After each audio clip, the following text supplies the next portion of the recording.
Thank you, Kumi. I think fab is going to stay with us forever with a different meaning now as a result of that. I'd like to hand the floor over now to our premier sponsor of Climate Week, our good partner at Hewlett-Packard.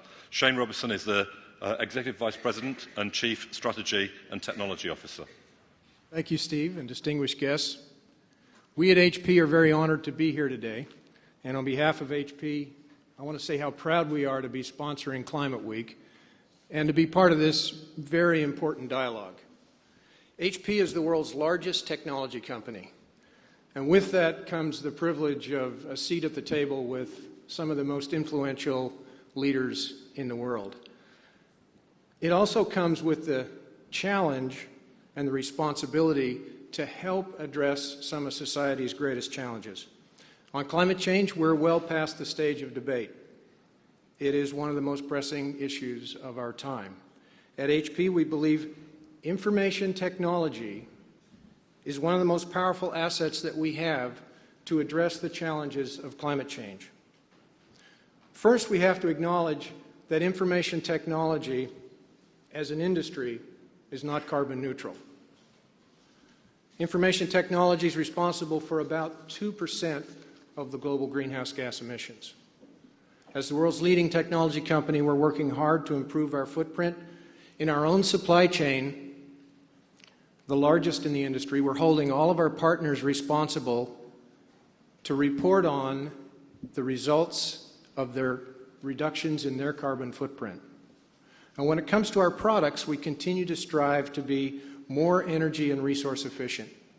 So today we announced that by 2011, we will reduce the energy consumption and associated greenhouse gas emissions of all HP products by 40% by 2011. So these are important steps, but the greater opportunity is to harness information technology to go after that other 98% of greenhouse gas emissions that are a result of all other industries. You can't manage what you can't measure, and you can't measure what you can't see. So information technology that delivers the right information to the right place at the right time will shed light on energy consumption and drive better decision-making across the global economy. The more we use IT to attack the problem of climate change, the greater our ability to make a meaningful difference. So we're working with customers across every industry and every geography to create sustainable lifestyles and businesses.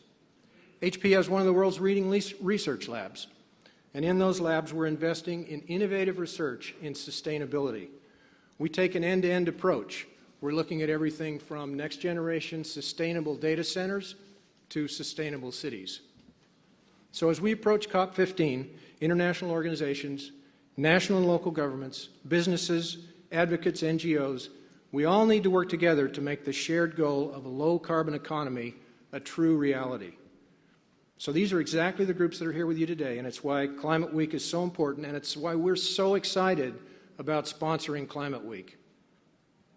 Information technology can pave the way to a sustainable global society.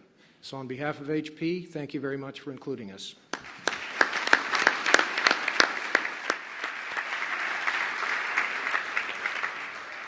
And now to our last speaker of the afternoon, a long-term partner of the Climate Group, a founding member of the Climate Group, the world's largest reinsurance company, Swiss Re. Pierre Ozendo is the CEO of Swiss Re Americas and a founding sponsor of Climate Week. Pierre. Thank you very much, Steve. Thank you. Your Excellencies and honored guests, Swiss Re is proud to be a founding sponsor of Climate Week NYC, and we'd like to express our appreciation to the Climate Group for helping to form this impressive and important coalition of government, business, and civil society organizations. We are confident that Climate Week will be a powerful reminder of just what is at stake in Copenhagen. As a business leader, I can tell you that my company, Swiss Re, has been following and tracking the climate change debate and the development of climate heating and warming over the last 20 years. And I am acutely aware that it is time to act now. Over the last 50 years, severe weather damages themselves and disasters have caused more than 800,000 deaths worldwide and over $1 trillion in economic damages. We do business in developed countries and in emerging countries. And in the emerging marketplace, things like severe weather changes and patterns and more volatile storms create enormous losses that put a slowdown on the economic development of their countries. I listened with great interest to Hugh Jackman's comments about farmers in Ethiopia, the need to protect livelihoods and crops from these kind of ravages that actually slow down the chance to proceed and progress. Swiss Re is committed to finding practical solutions to assist society's adaptation to climate change and to manage the risks that it faces. There is no substitute to reducing global greenhouse gas emissions, and there is no way around preparing society for a more severe climate.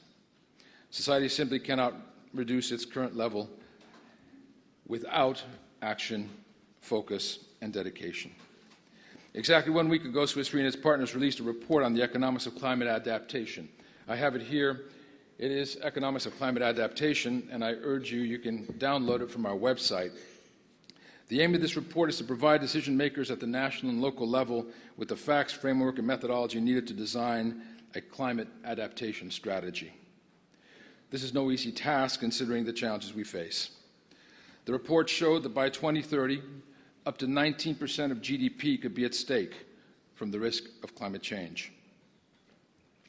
The report also illustrates that in diverse locations, such as Florida or Samoa or China or India, between 40 and nearly 100% of expected losses can be averted through cost-beneficial adaptation measures. Insurance can be an important component in this strategy and may in some cases be a solution in comparison to trying to build a perfect defense. The insurance industry, and we work with governments, we work with companies, is equipped to provide effective tools to help governments pre-fund the cost of post-disaster recovery and reduce the shock of major disaster losses. To encourage the kind of investment necessary to tackle the mitigation and the adaptation to climate change, society needs bold decisions from its leadership, and those decisions need to be taken in 70 days in Copenhagen. Ladies and gentlemen, it is essential that a comprehensive climate deal be achieved and struck in Copenhagen. Swiss Re is proud and honored to be a part of this multi-stakeholder initiative gathered here to reinforce that message. Thank you.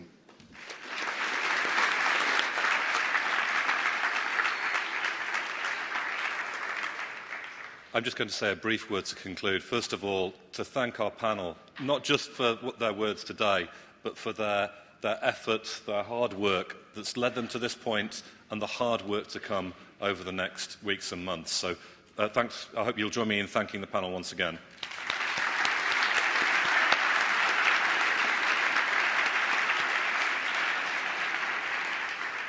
And just to close, we stand at an exciting point here where, if we get the next few weeks and months right, we'll unlock a clean green revolution.